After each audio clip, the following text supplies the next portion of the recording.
Hi, good morning, guys. Welcome to Pandu English Academy. I am Bhagirath Godara with a new video. आज हम class 9th की lesson 4th Albert Einstein की biography की study करेंगे। Actually beautiful mind का second video. इसके पहले वाले वीडियो के अंदर हमने अल्बर्ट आइंस्टीन की बायोग्राफी, बचपन का, चाइल्डहुड की स्टडी कर लिया। कब जन्म हुआ, क्या इसके पेरेंट्स का इसके बारे में विचार था, क्या इसके हेडमास्टर इसके बारे में कहा, किस तरह से बच्चों के साथ खेलता था, किस तरह से बच्चे इसके प्रति रिएक्ट करते थे, है ना, अपने सिस्टर को ये क्या समझता था। इन सब की स्टडी हमने इसके पहले वाले वीडियो में कर ली है। आज हम उसके आगे की, अब ये कॉलेज में चला गया, जो जूरिच में कॉलेज में स्टडी कर रहा था, वहाँ ये अपनी स्टडी कैसे करता है ना, इन सब की स्टडी आज इसी वीडियो में हम करेंगे। सो आगे बढ़ने से पहले मेरा निवेदन है कि वीडियो को पूरा देखें, लाइक करें, सब्सक्राइब करें, शेयर करें, कमेंट करें। आगे देखते हैं। Yes, he also felt special interest in a fellow student. वो अपने स्टूडेंट्स में भी काफी इंटरेस्ट रखता था। Mileva Maric, whom he found to be a clever creature। Mileva Maric नाम की लड़की थी जिसको एक क्लेवर क्रिएचर मानता था। दिस यंग सर्बियन थी had come to Switzerland because the university in Zurich was one of the few in Europe where women could get degrees। Zurich में ये एक ऐसी यूनिवर्सिटी थी यूरोप में जहाँ पर महिलाएं भी स्टडी कर सकती। उस समय यूरोपियन कंट्रीज में महिलाओं को स्टडी करना अलाउ नहीं था। देन इसीलिए यहाँ स्टडी करने आई थी। Einstein saw in her an ally against the Philistines. Ally होता है सहयोग की भावना। उसने फिलिस्तीन की बजाय उसमें सहयोग की भावना देखी। जैसे कि फिलिस्तीन क्या होता है, a word used to disapprovingly to talk about people who don't like art, literature and music। जो आदमी आर्ट, लिटरेचर, म्यूजिक को नहीं जानता है उससे बातचीत नहीं करना, मीन्स रूखापन। Those who in his family and at the university with whom he was constantly odds। अब फैमिली मेंबर्स, अपने यूनिवर्सिटी स्टूडेंट्स के साथ में आइंस्टीन ज़्यादा घुलता मिलता नहीं था। The couple fail in love, दोनों में प्यार भी हो गया। Letters revived in which they put their affections into word, mixing science with the tenderness। अब उन्होंने लव लेटर जो आपस में लिखे, उन्होंने अपने अफेक्शन को, अपने प्यार को व्यक्त किया, लेकिन उस प्यार के साथ साथ में अपने साइंस की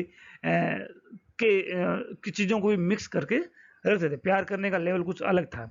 road Einstein, how many and proud I shall be when we both have brought our work on relativity to a victorious conclusions। अब आइंस्टीन कहता है कि हमें बहुत खुशी होगी हम दोनों मिल करके रिलेटिविटी पर एक बहुत अच्छा थ्योरी डेवलप कर सकें और जिसे एक अच्छा विक्टोरियस कंक्लूजन क्रिएट कर सकें।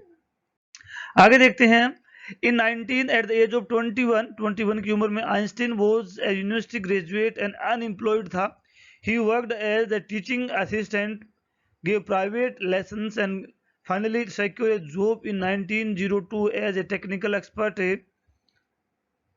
in the patent office of Bern। को उसको प्राइवेट जॉब मिल गई थी। while he was supposed to be assessing other people's invention, इसमें दूसरे लोगों के इन्वेंशन को असेस करता, देखता था कि इन्वेंशन कैसे हुआ है। Einstein was actually developing his own ideas in secret. जब वो दूसरे लोगों के इन्वेंशन को देखता था तो अपने खुद के आइडियाज को डेवलप किया करता था। He is to have jokingly collected his desk drawer at the work and bureau of the theoretical pictures, theoretical physics, है ना। वो क्या करता है, he is said to have jokingly called, वह जोकिंगली अपनी टेबल को कहता था, क्या कहता था, his desk drawer at the work bureau of theoretical physics. अपने टेबल के ड्रॉवर को क्या कहता था, ब्यूरो ऑफ थ्योरेटिकल फिजिक्स कहता था। ऐसा वो कहते, उसको सुना गया था कई बार। Then one of the famous paper in 1905 was Einstein special theory of relativity. 1905 में उसने रिलेटिविटी फेमस थ्योरी निकाली, according to which time and distance are not absolute. उसमें बताया कि समय और डिस्टेंस हमेशा एब्सोल्यूट नहीं होती है, एक निश्चित नहीं होती है, घटती बढ़ती रहती है। कहने का मतलब था, यदि आप दो घड़ियों का समय बराबर मेजर करते हैं और 24 घंटे के बाद अगर उनको देखते हैं तो आपको थोड़ा बहुत उनमें समय का डिफरेंस जरूर नजर आएगा। Indeed who perfectly accurate clock will not continue to show the same time if they come together again after a journey of journey if one of them has been moving very fast relative to the others, मतलब आप दो घड़ियों को बराबर समय आज set कर दें 24 घंटे 48 घंटे के बाद आप उन्हें देखेंगे तो उनके समय में थोड़ा आपको फर्क जरूर नजर आएगा।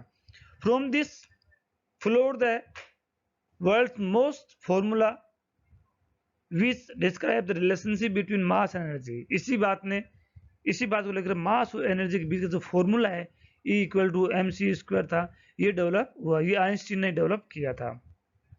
अब रिलेटिविटी की थ्योरी में उन्होंने क्या लिखा, इन्होंने क्या देखिए, when you sit with a nice girl for 2 hours, Einstein कहते हैं यदि एक अच्छी लड़की के साथ में आप 2 घंटे बैठते हो, इट सीम्स लाइक 2 मिनट्स, तो आपको लगता है कि आप 2 मिनट ही आपने उसके साथ 2 मिनट ही बातचीत की है।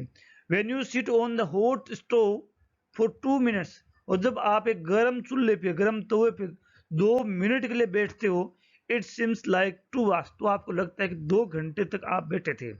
दैट इज रिलेटिविटी, यही रिलेटिविटी है, ये अल्बर्ट आइंस्टीन ने प्रूव किया था। आगे हम देखते हैं, while Einstein was resolving a most difficult problem in physics, his private life was unraveling। जब वो फिजिक्स के बहुत प्रॉब्लम को एक सोल्व कर रहा था तो उसकी प्राइवेट लाइफ जो थी तो अच्छी नहीं चल रही थी। Albert had wanted to marry Mileva right after finishing his studies but his mother was against it. Albert था वो मिलीवा से शादी करना चाहता था लेकिन उसकी मदर जो थी उसके अगेंस्ट में थी। शी थॉट, उसकी मदर सोच रही थी Mileva who was 3 year older than her son, जो कि उससे 3 साल बड़ी थी, was too old for him, उसके लिए काफी बड़ी होगी। She was also bothered by Mileva's intelligence, वो मिलीवा की इंटेलिजेंस ही बोदर्ड करती थी क्यों, काफी इंटेलिजेंट थी वो। She is a book like you. She is a book like you. His mother said. Einstein put the wedding off. इसी के साथ आइंस्टीन अपनी शादी कैंसिल कर दी। आगे देखते हैं, the pair finally married in January 1905 and 2 sons, but few years later the marriage faltered. Mileva, meanwhile, was losing her intellectual ambitions and becoming unhappy housewife. थोड़े समय के बाद में दोनों में शादी में खटास आने लगी, लाइफ में खटास आने लगी। After a year of constant fighting, the couple finally divorced in 1919. Einstein married his cousins Eleva same the year. उसी साल आइंस्टीन ने अपनी कजिन एलेवा से शादी कर ली। Einstein's new personal chapter coincided with his rise to the world fame. अब आगे उसके लाइफ का सेकंड चैप्टर शुरू होता है ना, तो इस ड्यूरेशन उसके जीवन काफी ऊंचाइयों पे चढ़ने लगा।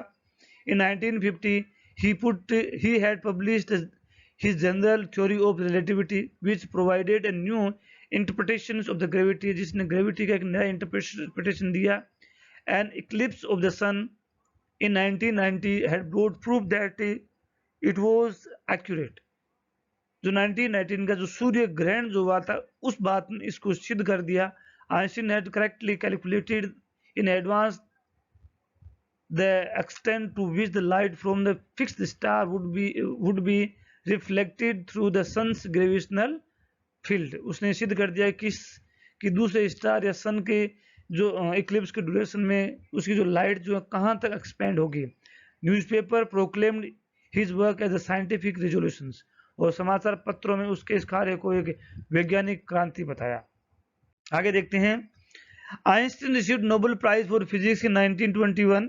ही was showered with honors and inventions from all over the world and lauded by the presses। Press में काफी उसकी प्रशंसा भी की।